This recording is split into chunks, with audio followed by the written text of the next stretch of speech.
Gift સિટીમાં લીકરને permission આપવામાં આવી છે। આપણી સાથે છે ધારાસભ્ય અલ્પેશભાઈ ઠાકોર। અલ્પેશભાઈ, સૌથી વિરોધ તમારો જ હતો। હું આપને કહું કે હું આજે પણ વિરોધમાં છું।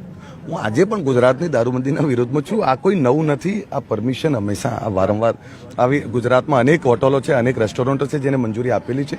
આ ગાંધીને સરદારનું ગુજરાત છે। આમાં કોઈ એવું ભ્રમણા ફેલાવતું હોય કે હવે દારૂબંધી હટી જશે, એવી કોઈ જ વાત નથી।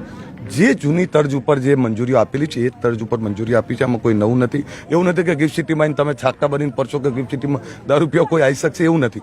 ફોરેન ડેલિગેટ્સ, ફોરેનના ઇન્વેસ્ટર, ફોરેનના જે કોઈ અધિકારી કર્મચારીઓ આવે છે અથવા દેશના બીજા ખૂણામાંથી અધિકારી કર્મચારીઓ આવે છે, એમના માટે કોઈ એક પર્ટિક્યુલર મંજૂરી આપવામાં આવી છે। આ કોઈ ગિફ્ટ સિટીને ફ્રી નથી કરવામાં આવ્યું।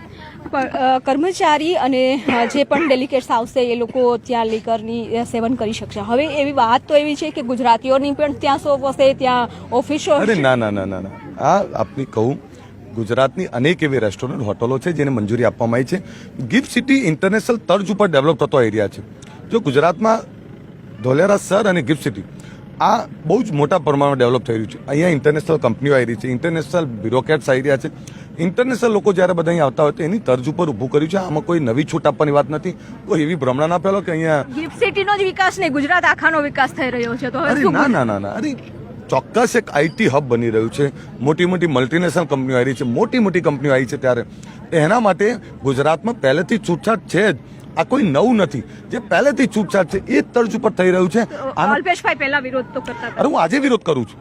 હું આજે ગુજરાતમાં તમને કહું, ગાંધીને સરદારની આ ભૂમિ છે, આજે વિરોધ કરું છું। પણ હું એ વિરોધ કરું છું કે મારું ગુજરાત, આપણું ગુજરાત, આપણા ગુજરાતનું યુવાધન કોઈ નશાના કારણે બરબાદ ના થવું જોઈએ। હું અલ્પેશ ઠાકોર આજે વિરોધમાં છું। આ જૂની મંજૂરીઓ છે, એ જૂની મંજૂરીઓના તર્જ ઉપર છે, કોઈ નવું નથી। તો દેશી દારૂનો વિરોધ કરી રહ્યા છે। દેશી ના ભાઈ ના, બધા જ દારૂનો વિરોધી છું, બધા જ નશા। તમે કેટલી જગ્યાએ, હું તો ઘણી જગ્યાએ એવી જગ્યાએ જાઉં છું જ્યાં ડ્રગનો વિપ્લવ ચાલતો હોય, જ્યાં કોઈ પણ બાબતની, અરે કોઈ સવાલ જ નથી। તમને કહું, સ્વામિનારાયણ સંપ્રદાય વર્ષોથી આ વાત કરે છે, તો કોઈ બાબતોમાં એ બીજે જાય છે તો નથી કરતા। એ દુબઈમાં મંદિર બનાવવા નથી કરતા। એ દરેક જગ્યાએ ફોરેનમાં જાય છે તો ત્યાં દારૂબંધીની વાત સ્વામિનારાયણ સંપ્રદાય કરે છે। હું આજે પણ કહું, હું અલ્પેશ ઠાકોર આજે પણ દારૂબંધીના વિરોધમાં છું। આજે પણ હું એનો વિરોધી છું કે જે નશાના કારણે જે નવલોહિયા યુવાનો નાની ઉંમરમાં મરે છે। હું આજે પણ વિરોધમાં છું કે જેના કારણે કોઈ પરિવાર બરબાદ થાય છે। હું આજે પણ, હું હંમેશા મારી આ બહેનોની પડખે છું જ્યાં દારૂબંધીની વાત હોય। ગુજરાતમાં નશામુક્ત બનાવવું અને આ ગાંધીને સરદારના કારણે, આ નશામુક્ત ગુજરાતના કારણે ગુજરાતની સમૃદ્ધિ છે, આ સ્વીકારવું પડે।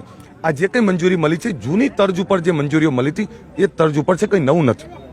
કંઈ નવું નથી, એટલે કે જે મંજૂરી પહેલા મળી હતી એ જ રીતે આ ગિફ્ટ સિટીમાં મંજૂરી આપવામાં આવી છે। પરંતુ તેમનો જે હંમેશા માટે વિરોધ કરતા આવ્યા છે કે જે દારૂના સેવનથી લોકોના મૃત્યુ થાય છે તે ન થવું જોઈએ। આડા રસ્તે યુવાધન ચડી ગયું છે, એ ન થવું જોઈએ। કેમેરામેન હિરેન સાથે વિભુ પટેલ, ન્યૂઝ 18 ગુજરાતી, અમદાવાદ।